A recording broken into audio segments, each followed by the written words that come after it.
Transformações gasosas. A primeira transformação que nós vamos ver é a transformação isovolumétrica.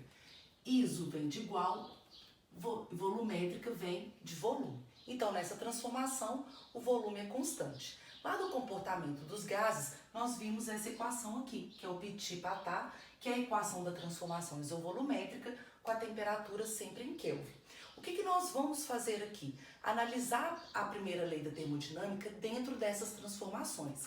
Quando eu falei de trabalho, eu falei o seguinte, que quando o volume aumenta, o trabalho é positivo, quando o volume diminui, o trabalho é negativo, e quando o volume não varia, não há realização de trabalho.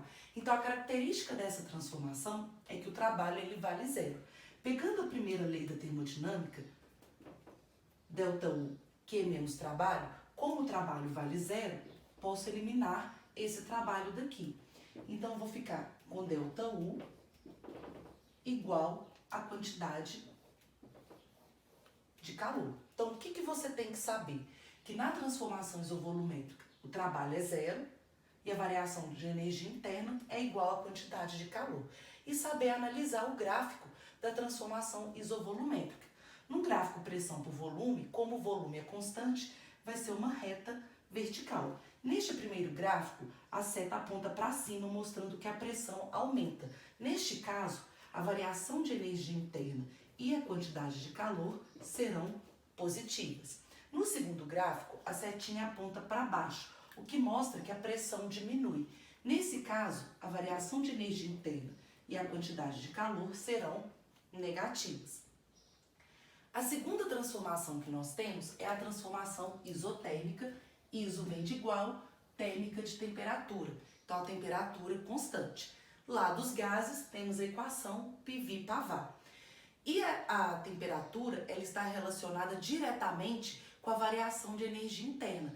Então, se a temperatura não varia, a energia interna também não. Então, o ΔU é igual a zero. Então, se eu pegar a primeira lei, como o ΔU vale zero, posso eliminar aqui. O trabalho negativo, passo para cá positivo.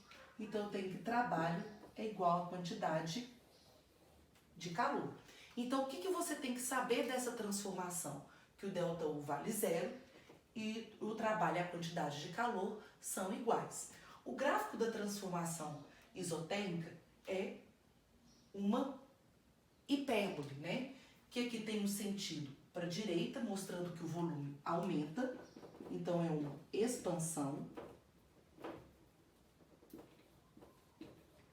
Então, neste caso, trabalho e quantidade de calor são positivos.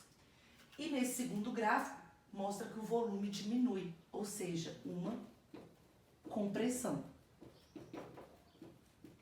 Se é uma compressão, trabalho e quantidade de calor são negativos. E além disso, essa área, a área abaixo do gráfico, representa o trabalho.